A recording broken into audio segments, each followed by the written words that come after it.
Mon nom est Louis de Beaumont. Je suis chercheur ici à l'hôpital Sacré-Cœur, puis chef de l'axe de recherche en trauma et soins aigus au CIUS du nord de l'île de Montréal. Historiquement, on recueille plein de données, surtout dans des contextes de soins critiques où le patient vraiment est monitorisé de partout, en temps réel, 24 heures sur 24. Mais ça a un côté pernicieux, cette affaire-là, c'est qu'on accumule énormément de données, mais on n'a pas la capacité à traiter ces données-là en temps réel.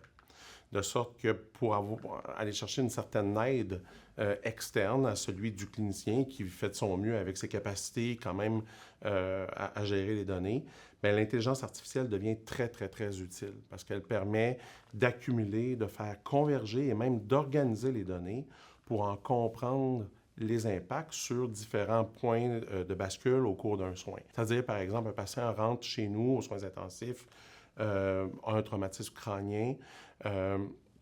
Dans son épisode de soins, il va y avoir toutes sortes d'événements qui vont succéder, comme par exemple des crises de convulsions, épilepsie, ACV. Mais les données, si on est capable de les colliger ensemble 24 heures sur 24 en temps réel, puis comprendre l'ordre dans lequel surviennent ces données-là, bien, on va peut-être pouvoir prédire, par exemple, la survenue d'un accident ou d'un point de bascule qui va changer drastiquement l'avenir du patient. Les données très utiles chez les patients aux soins intensifs ici sont des données d'imagerie par résonance magnétique, les données également physiologiques, donc lorsqu'on parle d'électrocardiogramme, d'électroencéphalogramme, l'activité du cerveau, du cœur, également toutes les données biochimiques qu'on recueille dans un épisode de soins aux soins intensifs. Notre objectif, c'est de pouvoir, avec l'aide de l'intelligence artificielle, de tout pouvoir les faire converger ensemble pour pouvoir comprendre comment est-ce qu'un changement, par exemple, au niveau du rythme cardiaque, a pu être engendré ou va venir interagir avec un changement de la biochimie du corps. Puis comment est-ce que ça va avoir des répercussions, notamment sur l'IRM, tu sais, qu'est-ce qui se passe dans son cerveau, pour pouvoir prédire potentiellement le devenir du patient dans 2 jours ou dans 3 jours. À mesure que vont s'accumuler des patients au cours des années, on va être capable de mieux pouvoir prédire et dépister la survenue de problèmes de santé chez les patients. L'intelligence artificielle appliquée au sport, c'est vraiment un domaine qui est en fort essor.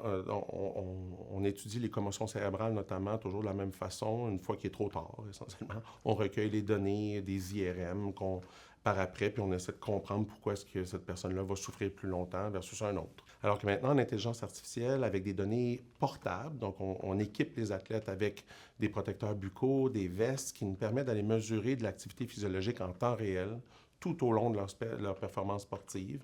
Et lorsque surviennent des coups dont on a enregistré la force des coups, la direction des coups, puis qu'on combine avec l'état physiologique de l'athlète, bien, on est probablement plus en capacité de prédire quelles vont être les séquelles cérébrales qui seront observées chez ces athlètes-là.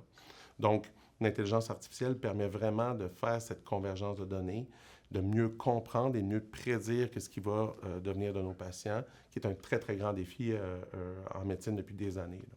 Oui, bien, Sacré-Cœur est un terreau fertile parce qu'il y a une masse critique de chercheurs, premièrement. On a 21 chercheurs temps plein, on a des centaines de chercheurs cliniciens autour de la traumatologie.